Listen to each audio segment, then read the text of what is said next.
Hare Krishna, bienvenidos a todos, continuando con la lectura El camino a casa. Prólogo.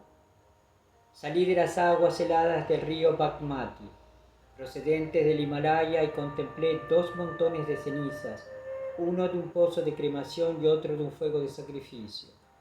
Yo vestía solamente un taparrabos y me estremecí al recibir el viento gélido.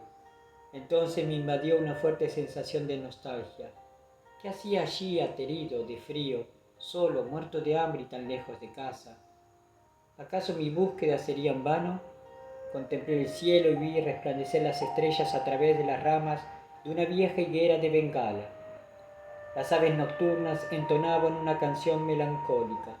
Los fuegos sagrados ardían con intensidad por toda la orilla del río, y unos santos con cabellos enmarañados hasta las rodillas arrojaban ofrendas de hierbas aromáticas a las llamas, sacaban puñados de cenizas de entre las brasas y se las frotaban por la piel. Para contemplar el ritual se levantaron y se encaminaron hacia el santuario sagrado que yo anhelaba ver. Corría la primavera del año 1971 en el templo de Pashupatinath, en Nepal, y un reguero de peregrinos se había congregado allí aquella noche. Yo apenas había salido de la adolescencia, me hallaba a medio planeta de distancia de mi hogar en Chicago y necesitaba urgentemente el consuelo de un hogar sagrado donde poder orar por un rumbo, por un objetivo. Una hora antes me dirigí hacia la imponente entrada de un templo antiguo, repleta de tallas de leones míticos, serpientes, dioses y diosas. Subí por los escalones de piedra, emocionado por la expectación, hasta que de repente un guardia me clavó su garrote en el pecho. Caí de rodillas al suelo sin aliento. Dos agentes de policía me flaquearon. El guardián me bloqueó la entrada y gritó: «Fuera de aquí, extranjero». Su jefe, vestido con un turbante y atuendo militar, avanzó hacia mí, hecho una furia, y dio fuertes golpes con su vara a un cartel que rezaba: «Prohibido el acceso a los extranjeros». «Fuera de aquí», rugió. «Si intentas entrar de nuevo, te darán una golpiza y te meterán en prisión». Por no hablar de lo que hará contigo la muchedumbre furiosa. Ordenó a los agentes que se mantuvieran alerta. Anduve desanimado por la orilla del río. Mi ardua búsqueda de sentido espiritual me había llevado hasta aquel lugar tan remoto, no podía abandonar sin más. Mientras contemplaba a los santos se me ocurrió una idea. Me arrodillé junto a un pozo en el que el fuego de sacrificio se había reducido a brasas y metí las manos en las cenizas cálidas y finas, al tiempo que retiraba los trozos de carbón reluciente. Sin dejar de temblar, me embadurné el cuerpo escuchimizado al completo, desde el cabello hasta los pies descalzos y llenos de callos. Los guardias seguían allí y hacían la ronda con sus porras, pero no me reconocieron ni me dejaron pasar. Cuando entré en el enorme patio al aire libre que rodeaba al altar antiguo, pensé: si me pillan aquí me matarán. Varios miles de fieles formaban una fila desorganizada y aguardaban para ver el altar. Solo se permitía un acceso por persona. Esperé mi turno con paciencia en la fila que avanzaba muy despacio. De repente vi pasar al mismo jefe de policía que me detuvo antes. Tragué saliva y miré hacia otro lado con la adrenalina al máximo. Se puso justo enfrente de mí, me escudriñó el rostro cubierto de cenizas y formuló una pregunta en la variante local de hindi. No entendía absolutamente nada. Si pronunciaba una sola palabra en inglés estaba perdido. Al no recibir respuesta me miró fijamente y escupió una retahíla de preguntas, esta vez en voz mucho más alta. Yo ya me veía con mis huesos en una mugrienta cárcel nepalí o algo peor. Pero me mantuve impertérrito porque sabía que la gente estaba formado para detectar cualquier indicio sospechoso. Así que me quedé allí, quieto, en silencio. ¿Me habría reconocido? No tenía forma de saberlo. Entonces se me ocurrió otra idea. Me coloqué la palma de una mano sobre los labios y meneé la otra. Los Mauni Babas, que habían hecho voto de silencio, lo expresaban así. El jefe me aferró del brazo y me llevó a rastras. ¿A dónde me lleva? ¿Estaba detenido?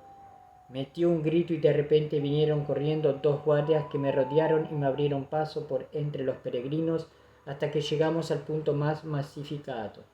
Mis captores rugieron unas palabras con las porras en alto. Me azotarían en público, me echarían a la multitud para que me despedazaran por haber mancillado su altar sagrado. No dejaban de vociferar para que la gente se dispersara y yo estaba aterrado.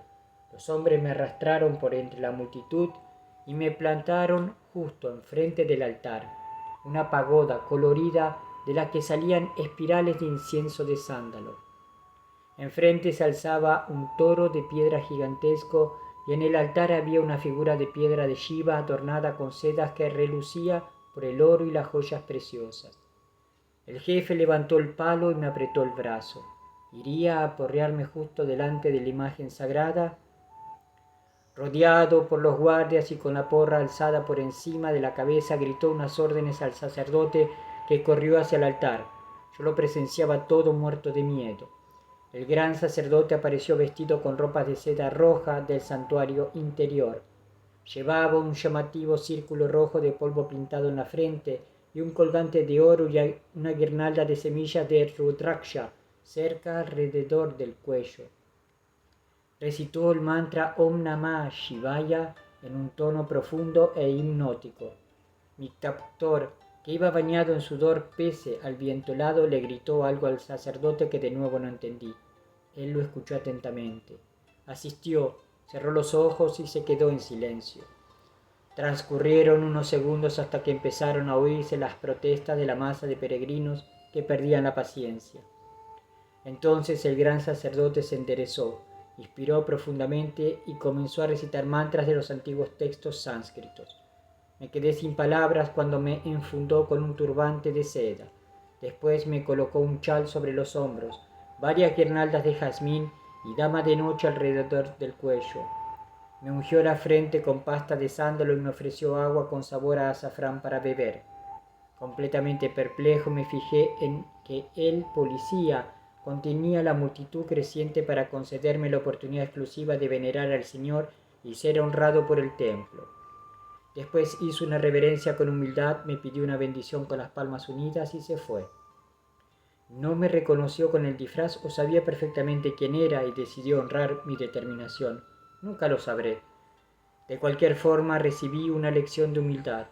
Había desafiado las leyes humanas y merecía una golpiza, pero Dios es misericordioso. De pie frente al altar con los miembros cubiertos de ceniza, vestido con mi parco atuendo de asceta y con el palo enmarañado y cubierto de sedas y flores, me sequé las lágrimas de los ojos, uní las palmas de las manos y oré para que se me revelara el sendero de la verdad mientras avanzaba por el camino. Regresé a la orilla del río y me senté sobre la tierra gélida. Aquella noche había luna nueva. Las estrellas resplandecían en el cielo oscuro, la brisa flotaba con el aroma del jazmín y el ulular de un búho rompía el silencio. Miré aguas abajo, hacia la corriente y me pregunté cuál sería la siguiente parada que me depararía el río del destino. ¿Cómo había llegado hasta una vida tan distinta a la de mi país de origen, pero al mismo tiempo tan cercana a mi alma? Capítulo 1. El camino al oriente. El mejor amigo, Dani, y yo bajamos sigilosamente por las escaleras que crujían hacia su fresno y húmedo sótano. De repente tuve un presentimiento. No debería estar aquí. Me latía fuerte el corazón. En el medio del cuarto una barra con pesa de 115 kilos descansaba en unos ganchos de acero. Mi compañero de clase presumía: mi papá levanta esto todos los días. Yo tenía 7 años, era pequeño y delgado y tenía el pelo negro, los ojos marrones y la piel morena. Al tocar las frías pesas me sentí diminuto. Dani se giró hacia mí. «Richie, te voy a enseñar un gran secreto», susurró, llevándose el dedo índice a los labios. «¿Me promete que no se lo dirás a nadie?» Se subió a un estante. Alcanzó la parte superior de una viga y bajó con ella una llave de latón. Luego me llevó a un armario de madera más grande que nosotros. Abrió el seguro y las puertas y señaló una pila de revistas. «Anda», Dani sonrió, «mira una». Así lo hice. Estaba llena de fotos de mujeres desnudas en poses sugerentes. Mi pequeño cuerpo se congeló. Nunca había visto lo que había debajo de la ropa de una niña. Me parecía muy extraño y prohibido. «Bueno, ¿no?», preguntó Dani. Moví la cabeza sin estar seguro de qué decir. Cerré la revista y la metí en el armario. «Espera que veas lo que está en el cajón». Lo abrió y allí había 2 pistolas y varias granadas de mano. «Mi papá siempre tiene las pistolas cargadas y las granadas son reales», me dijo. Me dio una granada. «Toma, sosténla». Al sostener el frío y pesado metal temblé. «Esto es increíble», dije entre dientes. Tratando de esconder mi miedo, puse el arma cuidadosamente de regreso en el cajón. «Richie, espera que veas esto». Dani abrió 2 puertas dentro del armario que expusieron una especie de altar.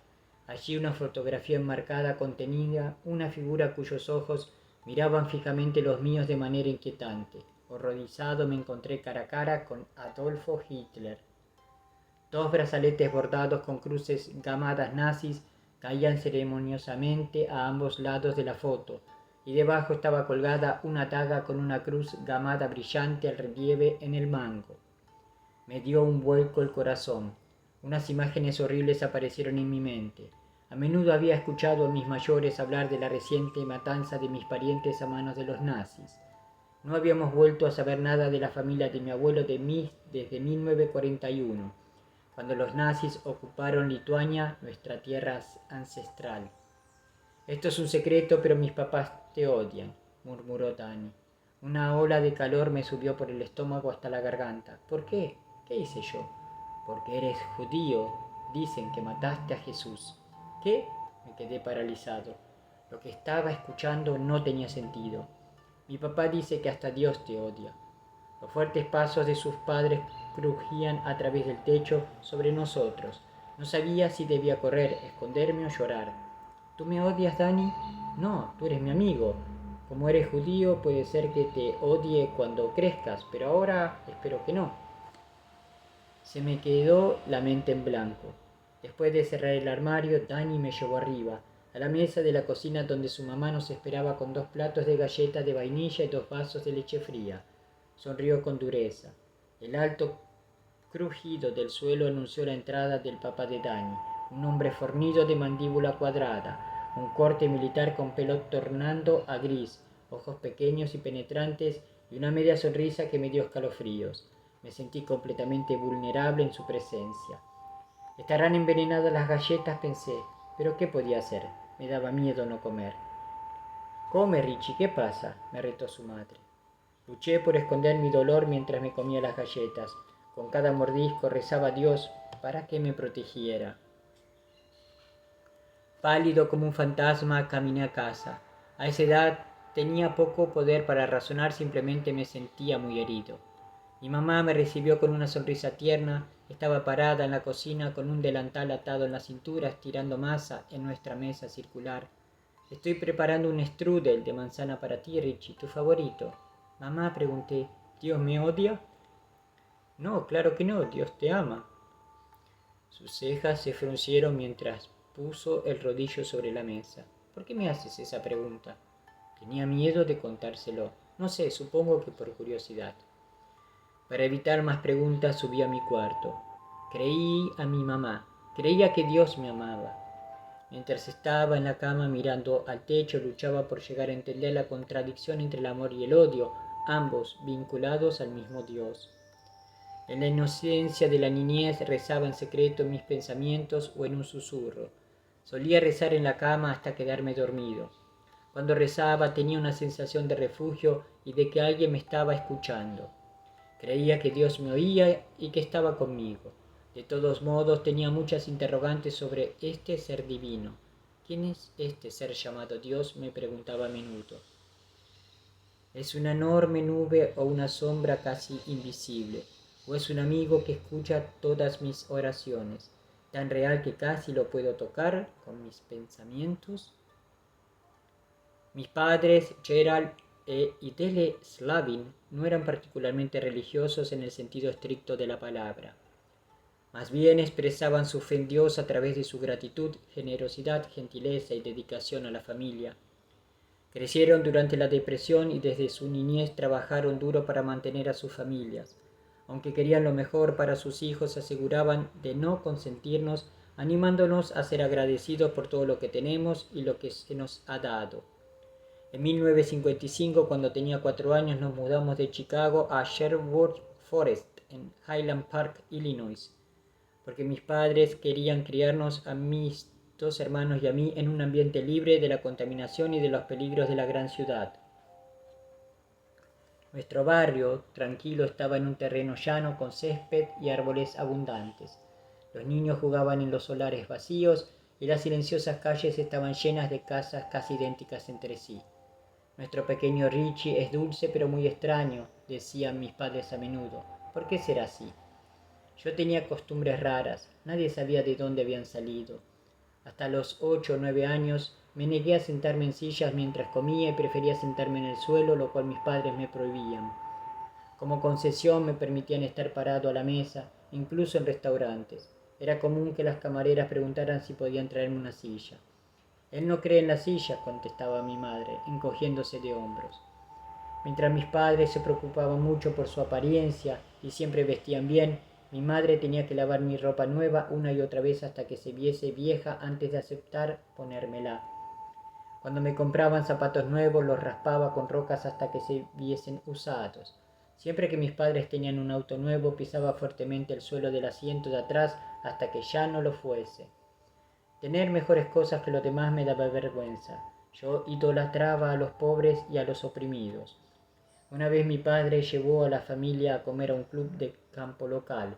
Interrumpí todo al salir bruscamente porque no podía soportar que me sirviera un ayudante de camarero del que era mi compañero de clase. Cuando el abuelo Bill me encontró en el auto sentado solo, le expliqué mis sentimientos. Está bien, pequeño Richie, dijo. Hiciste lo correcto. Estoy orgulloso de ti. El papá de mi papá, William Bill Slavin, dejó una marca profunda en mi vida. Su naturaleza cariñosa reflejaba la arraigada creencia en su religión. Me fascinaba observar la manera tranquila y sin pretensiones en la que trataba de armonizar sus tradiciones del viejo mundo con la vida en los Estados Unidos. A menudo lo encontraba rezando en voz baja durante las comidas mientras nosotros comenzábamos a comer a su alrededor. Cuando llegué a la edad de entrar en la escuela de hebreo, mi papá no tenía el dinero. Sin embargo, se esforzaba por darme siempre lo mejor. Cuando cumplí 13 años, le pidió al rabino Lipis un bar mitzvah, un sencillo para bendecirme. El imponente rabino de pelo gris me enseñó las oraciones básicas gratis. Rabino, ¿me podrías explicar el significado de estas oraciones?, le pregunté un día. Sus dulces ojos marrones se llenaron de lágrimas y me abrazó con un cariño que nunca olvidaré. En su acento yiddish del viejo mundo se le quebraba la voz de emoción. Pequeño Richie, me complace tu sinceridad por entender el significado de esta ceremonia. Es algo cada vez más raro, me contestó. Rabino, ¿qué debo rezar? Se le dibujó una sonrisa amplia en su rostro cuadrado y levemente arrugado. Me sentí amparado con su cariño, algo, creo yo, que todo niño necesita. En el Talmud, dijo, un libro de leyes judías escrito por rabinos hace muchos años, se enseña que es mejor pedirle a Dios fuerza para vencer las tentaciones, las dificultades y las dudas para hacer su voluntad que pedirle que cumpla la nuestra. El día de mi 13º cumpleaños, mi hermano mayor, Marty, me regaló el primer disco de Peter, Paul y Mary, el trío de música folk de Greenwich Village. Sus canciones protestaban contra la guerra, los prejuicios y las injusticias sociales, pero las letras que hacían referencia a Dios eran las que más me estremecían el alma. Recostándome a escucharla, cerraba los ojos, atraído como un imán por cada palabra. La primera canción del disco comenzaba por la mañana temprano. Al amanecer le pedía al Señor que me ayudara a encontrar mi camino. Una y otra vez la escuchaba sin darme cuenta de que esta oración tan sencilla me guiaría durante los próximos años de mi vida. En mi búsqueda por un significado, los músicos folk como Pete Seeger y Bob Dylan incitaron la rebelión que estallaría en mí. Sin embargo, si la música folk me dejaba embelesado por sus letras cargadas de significado, era el blues lo que le infundía emoción pura a mi corazón. El blues habla sobre el sentimiento y el anhelo, vuelca las penas de tu corazón en cada nota tocada y en cada palabra cantada, y encuentra alivio y alegría en dicha expresión. Mientras escuchaba al cantante de blues llorar por un amor perdido, yo lloraba también por el mío, aunque todavía no sabía quién era. Yo era introvertido, tímido y me preocupaba por los sentimientos de los demás. Pero Marty, mi hermano mayor, tenía una capacidad especial para irritar a la gente. Salvaje como un mono, lo llamaban Monk. En 1965, cuando tenía 14 años, entré en la escuela secundaria Deerfield, donde Monk se acababa de graduar. Al verme, algunos maestros exclamaban con desesperación: «¡Oh no, otro Monk, no!». Desde el primer día de clase me llamaron Pequeño Monk. El nombre se quedó, aunque olvidé su ironía hasta unos cuantos años después. Como estudiante de primer año me promovieron al equipo de lucha de la universidad. No puedo decir que tuviera mucho talento, pero cuando algo se me metía en la cabeza me absorbía por completo. El entrenador y mis compañeros de equipo albergaban la gran esperanza de que en los próximos años fuera campeón. Al principio me gustaba el reto, ganaría becas si lo lograba. Sin embargo, me estaba pasando algo extraño. Había empezado a anhelar un objetivo en la vida más allá de la riqueza, el prestigio y las modas de la sociedad. ¿Cómo podía estar contento con la tierra idílica de Highland Park cuando sabía que encarcelaban a los afroamericanos como esclavos en guetos que estaban a tan solo unos kilómetros? ¿Cómo podía estar satisfecho con una medalla de lucha cuando forzaban a mis amigos mayores a afrontar los horrores de la guerra de Vietnam?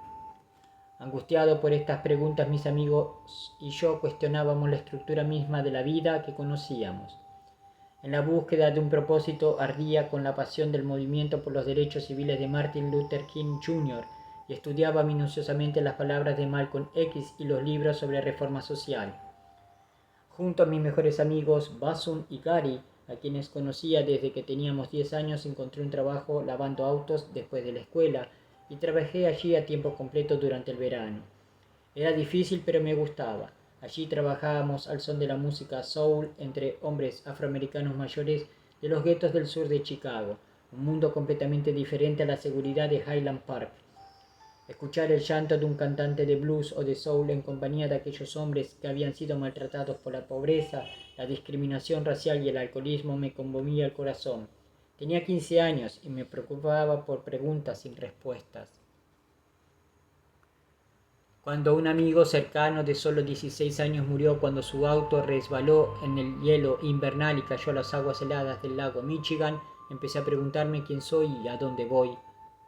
En búsqueda de un santuario me mudé a nuestro sótano y forré las paredes con pósteres psicodélicos que brillaban bajo una luz negra. Unas redes colgaban del techo. El humo de incienso de jazmín flotaba como una nube. Algunas veces encendía una luz estroboscópica para aumentar la sensación onírica. En la privacidad de mi sótano escuchaba la revolucionaria música de los 70. A Day in the Life de los Beatles avivaba mi deseo de buscar una vida significativa más allá de lo superficial. Cuando me recostaba cerraba los ojos y escuchaba a George Harrison cantar Within You, Without You. Lloraba con el canto de las cuerdas de su cítara con la paz interior. Una y otra vez escuchaba la conmovedora interpretación de Old Man River de Ray Charles, mientras me sentaba inmóvil y lloraba por la difícil situación de los oprimidos. Cuando escuchaba a B.B. King, las notas de profunda tristeza que estallaban de su guitarra penetraban mi corazón y yo me preguntaba por qué me hacían sentir tan bien las canciones tristes. Una noche de madrugada, en medio de la confusión de cuestionarlo todo a mi alrededor, escuché a Johnny Rivers cantar Look Your Soul for the Answer a través de los audífonos de mi estéreo. Respiré profundo, miré hacia arriba y exclamé: sí, eso es.